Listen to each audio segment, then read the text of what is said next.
Greetings all once again from the studios of the Optimism Institute, and welcome to this edition of A Bit of Blue Sky, September 2025. And I've decided, given the time of year, this will be a back-to-school episode.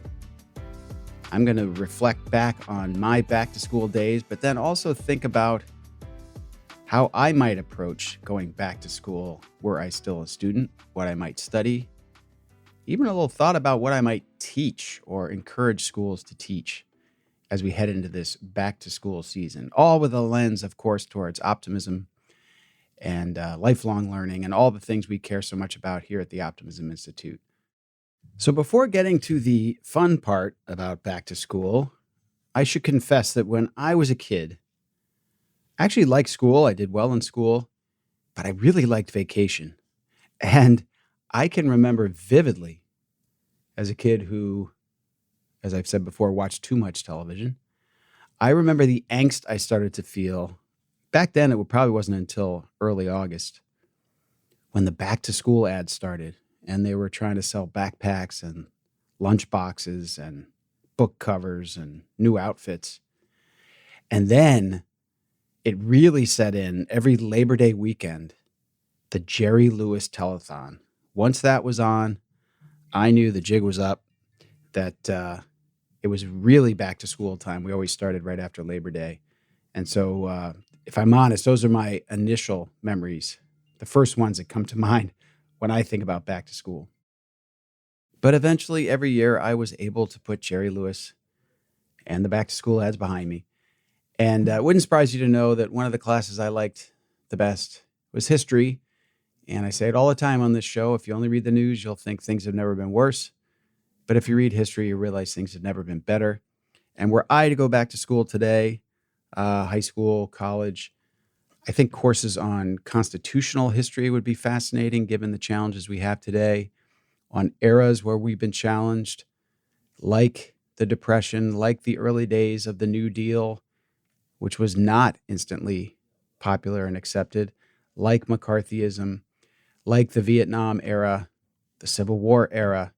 All of these things I think are helpful context for the challenges we have today, both in helping us think about how we might work through them and also helping us keep in perspective the challenges we have today against the challenges we've had in the past.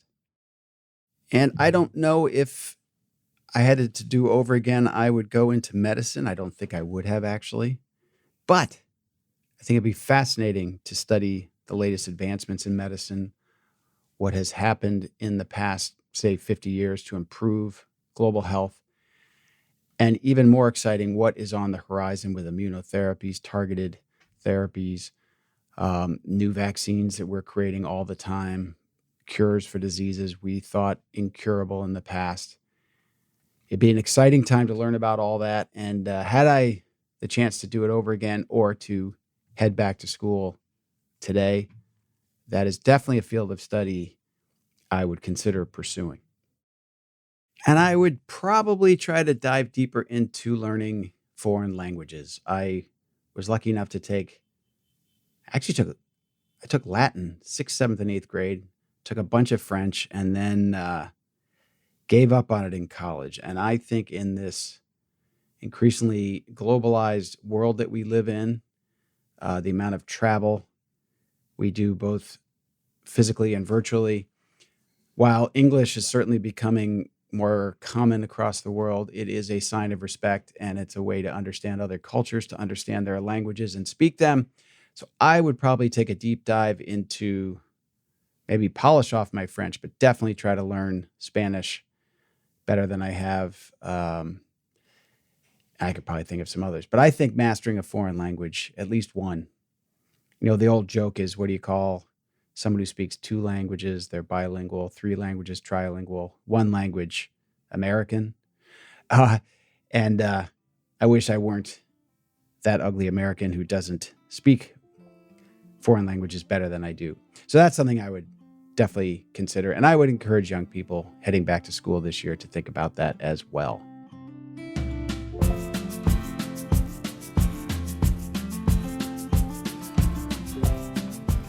So those are some thoughts about classes I might take, how about classes I might want to teach or pull together the teaching of if I were a faculty member or an administrator? And I know someone who's a college president. We were just having this conversation the other day about wouldn't it be cool to take a multidisciplinary course on all things social media?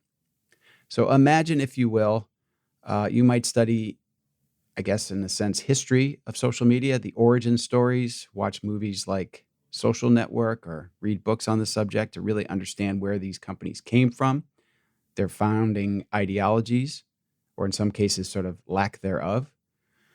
You might have someone from a business discipline, business school or business professor talk about the business models of these platforms, how they work, how they make money. You might have someone from computer science talk about the algorithms and how those work. Maybe someone from the psychology department talking about how the use of social media impacts our psychology. Read Jonathan Haidt's book, The Anxious Generation. And I know it sounds like I am emphasizing the more negative aspects of social media. I am also a believer that there are many positive things about social media. There's a very good chance you heard about this podcast from the sort of advertising I do or the posts we put out on social media. It does bring people together in special ways. There are affinity groups that are very positive. But I also think it is becoming an increasing force in our country, in our society, that is not always positive. And the more we can understand it, the better. And I also know that in the circles in which I run, other people posting about optimism and pushing back on pessimism, that many say, well, we complain about social media today, but we used to complain about radio, we complained about the movies, we complained about television. Those were all going to ruin the world, and they did not. I am very sympathetic to that point of view, especially as I move into the older generations, the get off my lawn generation. But having said that, I would push back and say, yes, people worried about radio, but people didn't consume radio 4 to 8 hours a day. Ditto television or the movies.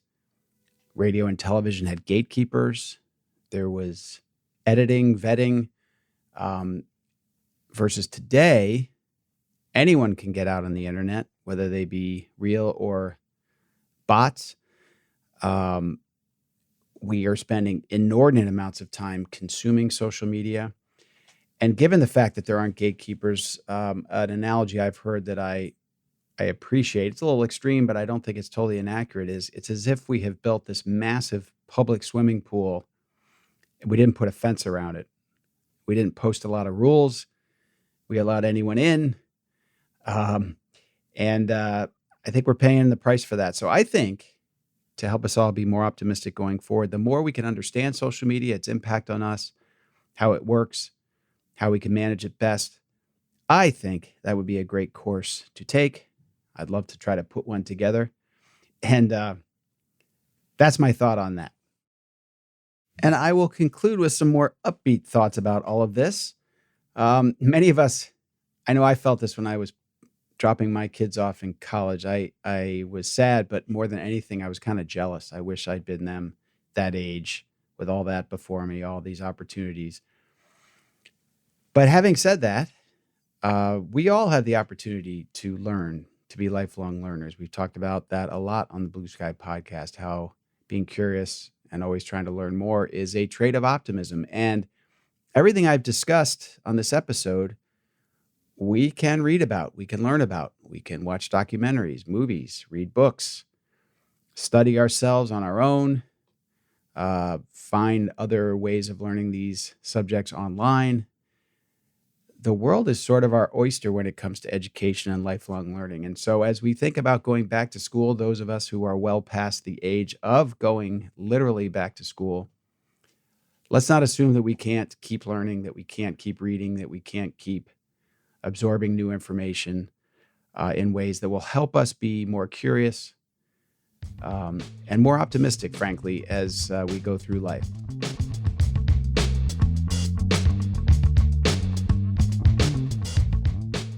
So whether you are yourself heading back to school, dropping kids back to school, or in more advanced years like myself and thinking about ways to keep learning, I hope you have enjoyed this A Bit of Blue Sky. I'd love to hear from you. Your thoughts on this, if you were going back to school, maybe what you would study, leave us comments on social media or email us at info@theoptimisminstitute.com. And as always, my thanks go out to the good folks at Sound On, Sound Off, who do the editing and mixing for Blue Sky and a bit of Blue Sky. You can find out more about them at soundonsoundoff.com. And of course, Crush Graphics. They do all the graphics for Blue Sky Podcast and the Optimism Institute. It's Crush with a K at crushgraphics.com if you'd like to learn more about them. And I thank you for listening. And until next time, I am the founder of the Optimism Institute and the host of Blue Sky, Bill Burke. And I wish you all the best in this back to school season.